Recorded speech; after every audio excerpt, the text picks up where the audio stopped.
Hi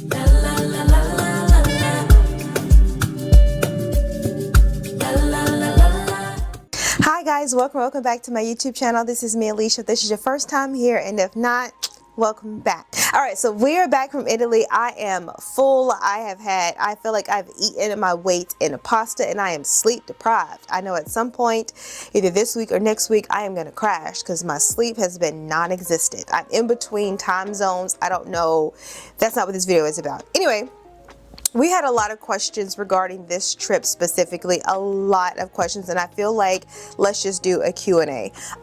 This trip was different for, I would say, 3 reasons. One, this is the first time that we have chosen to do different cities, and other than when we went to London and we chose to do a day trip here and a day trip there, we kept all of our luggage in London and just did a duffel bag for those day trips. This one, we packed all of our stuff up and moved from city to city to city. So that was number 1. Number 2, this is the longest that we have been gone. The Maldives, we were gone for a little over a week. We were gone for almost 2 weeks on this trip, so it's the longest one.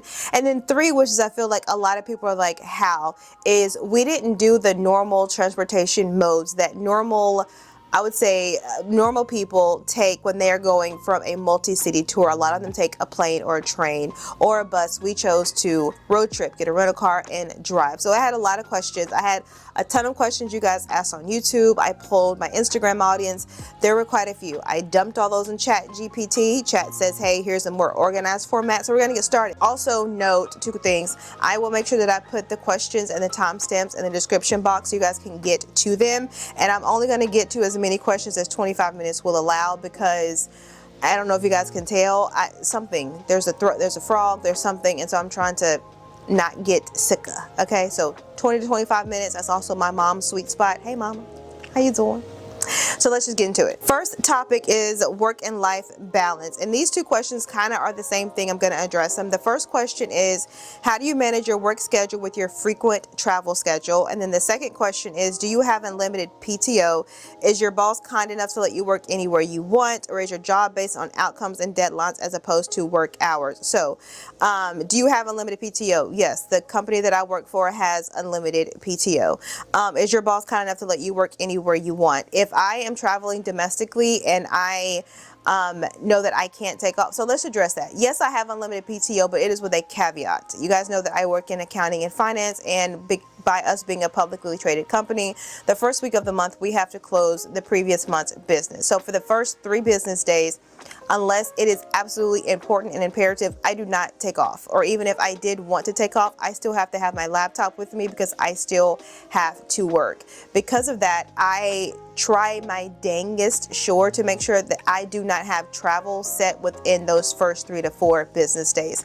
Sometimes it is beyond my control, like last year when I got invited to a Virgin Voyages cruise the first week of December, and you guys didn't see it, but I had fun. But then I was up until 1 and 2 o'clock every single night, making sure that my corporate work got done because I was not able to take off. So we do have unlimited vacation, but it cannot affect the essential functions of the business. So yeah, that's my work schedule lets me adjust to that. Also, when it comes to international travel, I do not take my work phone or I do not take my work laptop. They stay here. So especially if I'm traveling internationally, I make sure that I am able to completely take off because I don't want to be responsible for those items while I'm traveling internationally. My boss is kind, and then as far as like the aspects of my job, corporate job, I'm not going to mention those, but I think that handles the first topic, which is a work and lifestyle balance. Topic number 2, choosing destinations. How do you pick the places you want to go, PVR versus Cabo? We have been traveling since 2013, so whether that is us just looking at different travel magazines, following different people on Instagram, I watch FBI International, and I've gotten so many places of cities that I want to go to. Budapest, I want to go to Lisbon, I want to go to Austria. There are so many different cities that I have gotten. It's just, we've just always been interested in travel. So anytime we see something, we don't really write it down. It's just like off the top of my head. William likes to go somewhere for his birthday that's normally warm, that involves the beach. So we have places in mind. I like to go anywhere between like the city and the beach. Like I like to teeter between my birthday. I'm going somewhere different for December for my birthday, and I'm so excited. It's gonna be cold. It's gonna be cold. But I'm excited. We've never been here before. Like, we've never been even in this country before.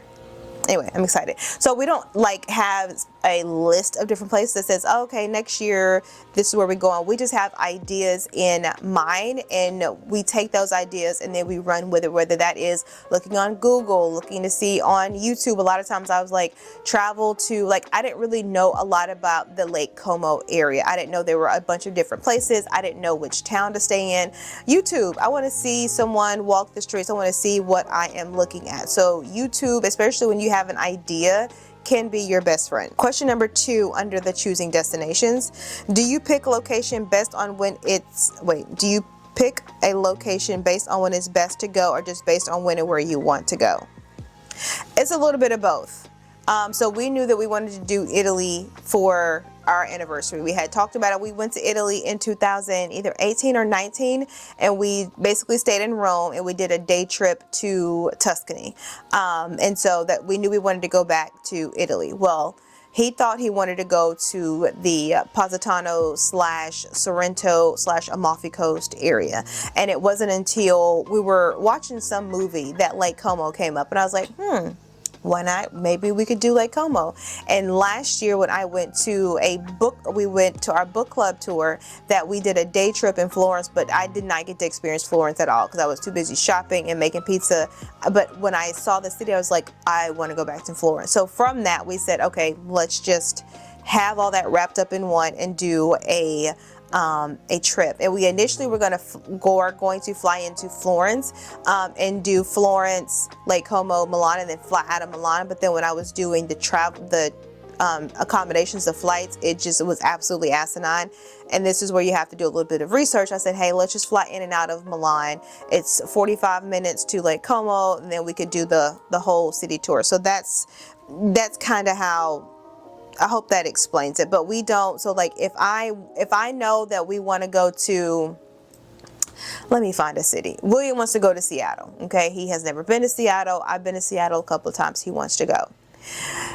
It makes, I know I'm not going to say, hey, babe, let's go to Seattle for your birthday in February. Why? William doesn't want to experience winter Seattle. William wants to experience summer Seattle. So it makes no sense for us to go in February for his birthday when I know that he doesn't like cold for his birthday. So let's either go in September or let's go during the summer. So I take based on what we are feeling like in that moment, and then that determines where we are going to go. I hope that makes sense. Number 3, how do you choose the country you want to visit and the activities you want to do? So I think I just told you about the country, the places we want to go.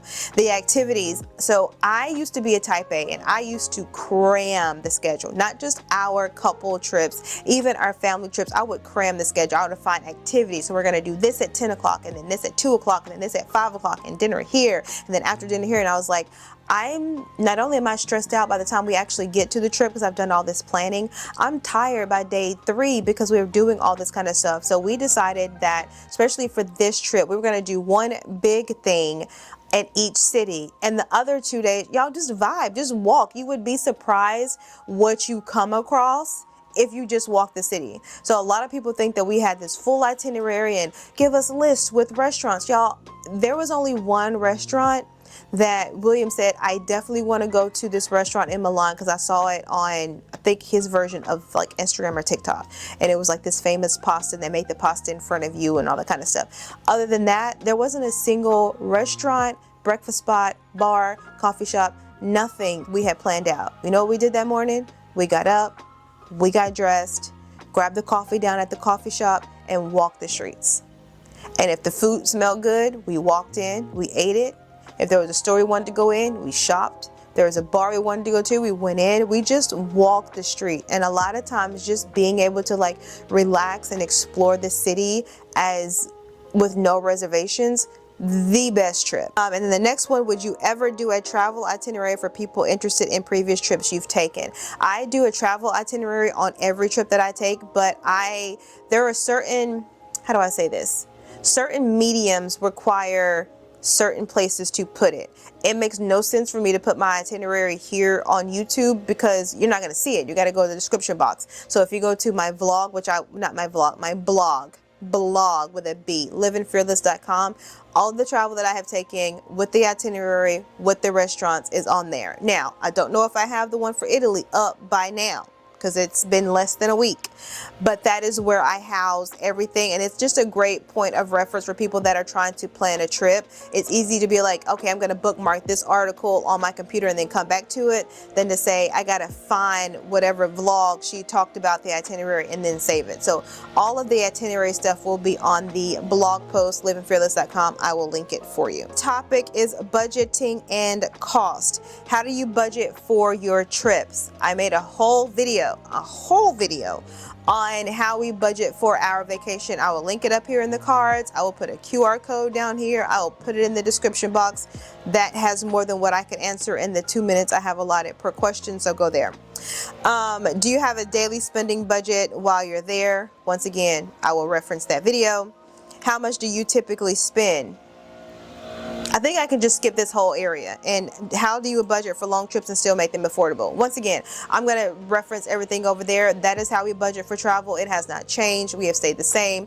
As of right now, we are still saving to be able to travel for next year. So I will put all of that out, that video more detailed than what I can give you. Next up. All right, next up, topic number 4, booking and planning. How do you plan your trips? Do you use a travel agent, apps, or DIY? We do not use a travel agent. The only time we use a travel, it wasn't even an agent, it was a company that was giving the trip as a whole. And it was kind of like, I don't know, I would say maybe a travel, like Expedia or something was our Maldives trip, because I didn't know how to book the flight, big flight, medium flight, small flight, boat, hotel. I didn't know how to book all of that, and then this website basically gave you everything. It's called Luxury Escapes, I think. I will link it before. Other than that, I book everything on my own. Do you book your flights separately from your hotels? Yes. When we were first traveling and we did not have a loyal hotel company, loyal airline that we traveled, I went through Expedia, because Expedia you're able to like bundle your flights and your hotels together in a nice format. Now that we are older and we are loyal to not really a hotel, well, William is, but specifically an airline, and that is Delta, I book everything separate. So I book the flights separately. The flight is the first thing that I book, and then I go into looking at different hotels, and then once I book the hotels, then I look into different transportation. So that is the way it is for me. And if there is a flight that Delta can get me there, I'm going to fly Delta, because if you are loyal with an airline and you get your points and your miles, it will pay you back. How far in advance do you usually book flights and accommodations? I don't book anything more than 3 months out for international, and for domestic, child, 2 weeks, a month max. I don't book a lot of domestic travel that far out, because sometimes the rates are more expensive, because they want to make sure, the airlines want to make sure that their flights are full. So if you're booking it this far out, they'll be like, okay, this is our rate. But the closer it gets, if the flight isn't full, then they'll lower the rate, because they just want to put, excuse my language, asses in seats. And they would rather lower the rate to put the ASSs in seats. Best site to find hotel deals. So here's the thing. I will look at 2 different places to find hotel deals. I will look at the Amex Travel, because I do have an Amex card. And so they have, I don't really think they get deals on it. You're able to get better upgrades on Amex Travel, but I will check there. And then I will just check a general booking.com. Booking.com is where I check most of them. Once I find hotels that I like to limit 4 stars. I like to limit a good rating. I try to look at city center, because I don't want us to be in Timbuktu, and me and William are known for walking. After I've come up with a hotel that I want to stay in, I will go directly to the hotel's website. I'm a big proponent, go directly to the website. I can't count how many people that have went on Expedia and went on Booking and went on hotels, and they probably had their accommodation, but it was different than what they thought that they booked. Because for me, example, I booked, it wasn't hotels, it was like Travelocity. I booked, let's just say, 2 queen bed suite. I get to the hotel, and it was 2 queens, but it wasn't a suite. And I was like, hey, Travelocity said I'm supposed to have a suite with a living room. And they said, no, that doesn't transfer to us. To us, their version of what they says a suite is this regular room. Hey, how that it? I was like, yeah, I'm not doing that again. So I will look on those websites, find the hotel, go to the hotel site directly.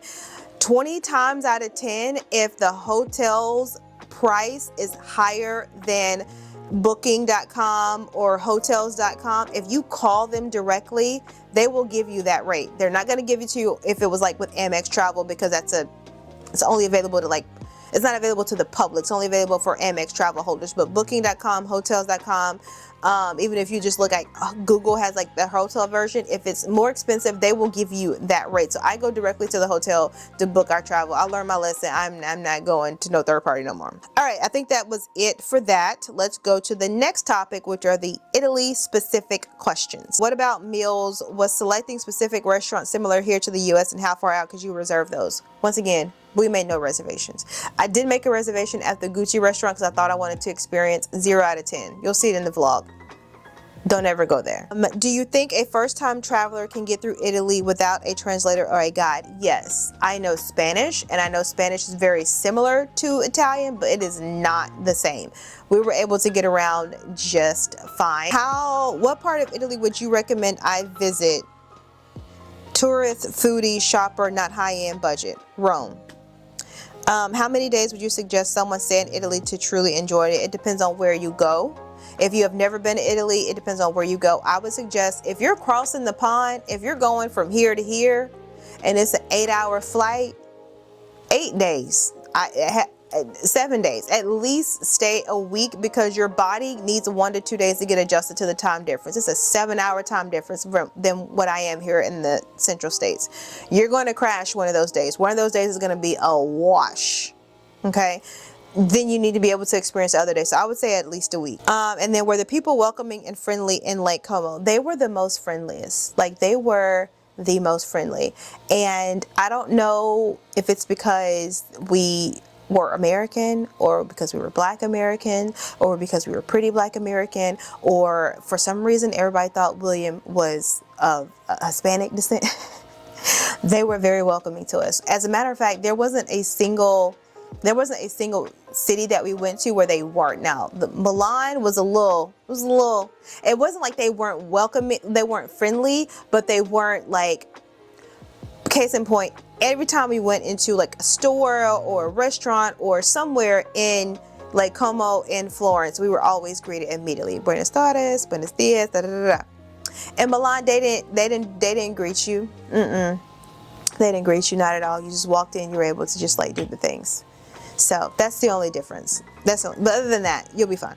All right, next topic, currency and shopping. Do you ever exchange money for local currency? Depending on where we're going. If we're going to Mexico, then yes, I will get pesos. I know that I knew just having research and just going there before that Europe is very card heavy. They're very card centric. Like even the local shops, even the local vendors, even you go to like a market or a flea market, they take a card. So I wasn't really worried about any cash. So me and William did not get any euros on this trip. How does luxury shopping work? Do you do the VAT claim and declare at customs? So this is the way that it works, and I now realize that my video is going to be over 25 minutes, but I need to explain that. As a matter of fact, one second. Let me get an example so I can show you. Okay, so I actually, now that I think about it, I think I need to make this a separate video, because actually I'm not. Should I? I'm not. I'm going to have it here. If I need to further explain it to it, then I will make a further video.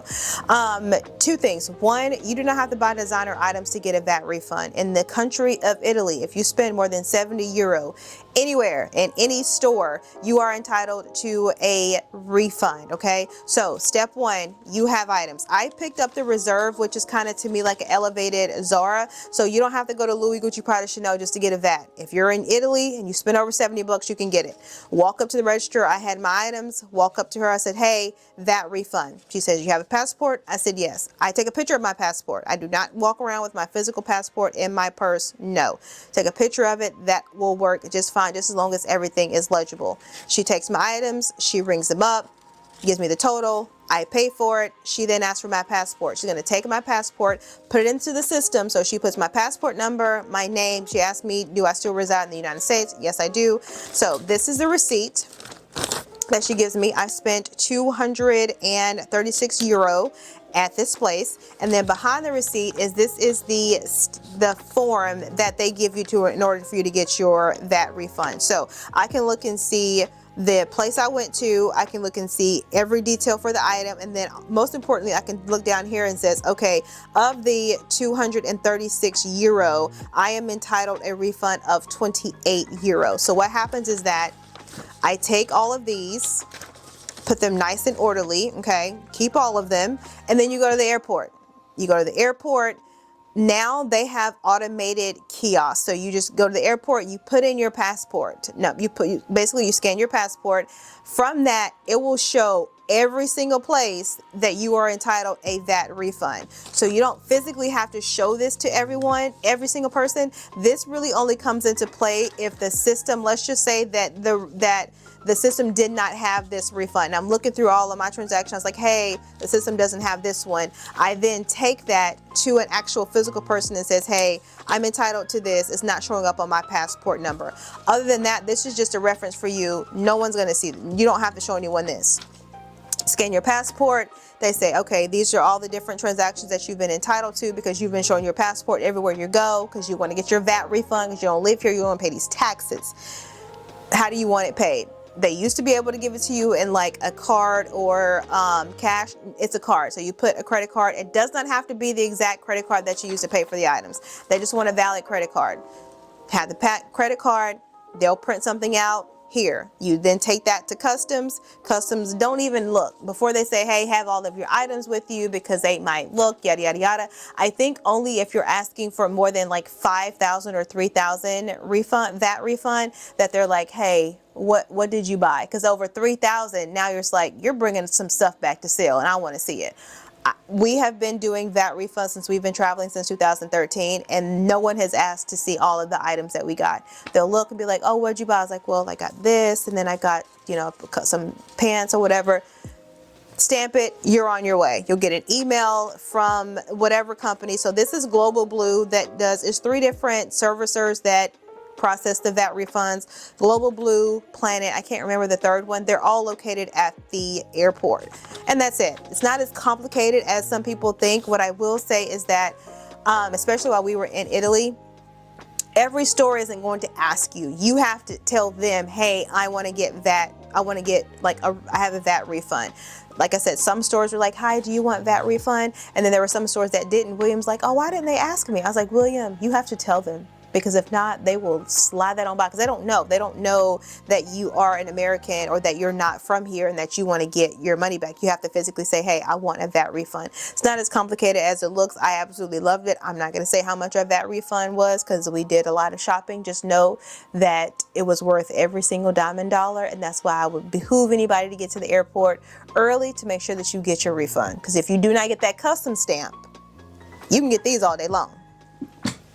You can get these your whole week in Italy. If you don't go and get your custom stamped, you'll get nothing. And there's signs, regardless on like what airport, whether you fly into like Rome or Italy or London, there's always signs that say custom. They'll say custom stamping or they'll say VAT refund this way. And that's it. Just show your passport and everything else now is so automated. Everything will pull up under your passport. We haven't had an issue where something showed up on that we had a physical paper for that didn't show up in the transaction. So I hope that helps. Now the video is going to be longer than 25 minutes, Mom. I'm sorry, but I had to give them those details. Next up, how do you know if you're getting a good deal compared to U.S. prices? You are. You are. There is no ifs, ands, or buts. We pay an exorbitant amount of export taxes to be able to bring the stuff over here. Stuff is just also naturally more expensive here. Not what me and William realized is it wasn't just like clothing and consumer goods. Food over there is just cheaper. Drinks over there, they're just naturally cheaper because they care more about you being able to live than about you being able to like work to live. There hasn't been a single item that I bought over there that wasn't cheaper than it was over here. So everything. Do you learn a few words in the local language? I do. So like I said, even though I know Spanish and it's different, I did try to learn grazie mille, try to learn prego, buenos dias, buenos noches. I tried to learn your words. Thank you, hello, how are you, please, all the different, the basic words that you might need to do basic communication. Duolingo, translate, anything. The last topic, which is packing and luggage. First question, how did you decide what to pack? So this travel was a little different. You have to know going into it what to expect. I know that when I go to Europe, I'm shopping. The clothes are different. Case in point, y'all see this Zara? I'm gonna show you. This Zara set, I'll pop it up here because I know that the girls are gonna ask about it, okay? This Zara set, I wanna make sure I'm correct in my items before I just give y'all the things. This top from Zara, okay, is 119 United States dollars. I paid 54.99 euro. That includes that. No, that does not include the VAT that I would be getting back. So maybe after all is said and done between the currency exchange, $65. It's 120 here plus tax. The pants that go with it were $100. Wait a second.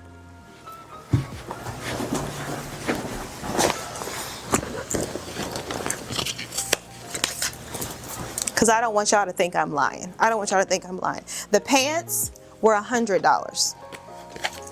Y'all see that? What does that say? Can y'all see that?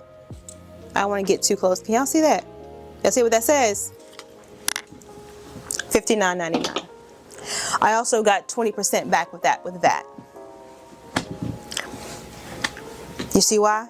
I like to shop in Europe because the shopping, one, is spectacular and the shopping is cheaper. So if I'm going to Europe, I'm going to shop, which means that what I take with me, my luggage when I left the United States was 23 pounds. Coming back, it was not 23 pounds. What are your top luggage must-haves? I needed to not break and I needed to be hard side. I love bays. I'm a bays girl. I absolutely love it. But other than that, I'm not a bays snob. If it's a hard side luggage and it's durable, I'll check out. What are your recommendations for anti-theft suitcase and luggage? I don't use the anti-theft I got right now. I got bays luggage. I do not, and I would recommend this, I do not recommend that you lock your checked luggage. You can close it, like for instance the bays has like where you can technically lock it but 000 will unlock it. I'll like put the zippers in there, but I will not lock it. Why? Because if TSA needs to get into your luggage and it's locked, you know what they're gonna do? They're gonna cut the zipper. So one of the things that I do is that if I'm traveling with something expensive like my designer handbags or like my designer shoe, anything that's like a ton of more than $300, it goes in my carry-on with me. So when we were coming back from Italy, that's why we had to buy another piece of luggage, because we bought designer stuff for me and him, and we were like buyers for our families. They were like, oh, get this, get this, get this. We didn't have, we had only taken one carry-on and we needed two to be able to bring everything back with us. Anything I'm buying designer, that's going on carry-on with me. That ain't leaving my side, because I don't need TSA to open and be like, oh, we had to open it and we had to take some stuff out. Why? Why did you take my Burberry bag? What national security was that doing? I keep it with me. So that is a tip when you're traveling, especially with your designer items, keep them on your person. Don't trust them through TSA. And then last one is, have you used the service where you can ship your luggage ahead of your trip? I have heard of the service. I have not used it. I don't think I will need to use it because like I said, I am platinum medallion with Delta, so I can check up to 3 bags, up to 50 pounds and with no issues. And anybody that's traveling with me has up to 3. So I am fine being able to just travel with my items accordingly. So that is the end of this Q&A. I hope you guys have enjoyed it. I am tired of talking. I need a little sip of a libation. I will make sure that I put all of the details below. I will implore you to travel. Whether you can't go, even if you cannot go all the way to Italy, because I get it, it is very expensive. Can you go to your next city over and do a staycation? For me, traveling is just, I love to travel. It just opens up it opens up a world to me. It's able to show me just how small the world is, but then I'm also able to just experience different cultures that I normally would not be able to experience, be able to see how Italians like live and work and breathe and communicate and interact. And it does something for me, but then what it does is now I have a travel bug. Now I'm just, like I said, random trip to Chicago, and then I've got like another trip coming in a couple of weeks after that. I just, I get the bug, I get the itch, and I want to scratch. So I hope this video has been very helpful to you guys. I'm going to wrap it up because I don't want my mom to call me and tell me the video was too long. I hope you guys have enjoyed it. If you have made it to this far in the video, you have not subscribed. That's as good as I can get. The voice is gone. Don't forget to subscribe. Also, don't forget to tell a friend to tell a friend to tell a friend. And I'm going to catch you guys Thursday at 7 o'clock for the first vlog of Italia. There's going to be 2. One's coming out Thursday. I can't decide if I'm going to do the next one the following Thursday or that Sunday, but be looking out for it. I'm excited. I try to give you guys as much footage as I can. Like, my editor is like Alicia. There's a lot of footage. Yeah, I hope you guys have enjoyed it. Anyway, I'm going to go. Later, guys.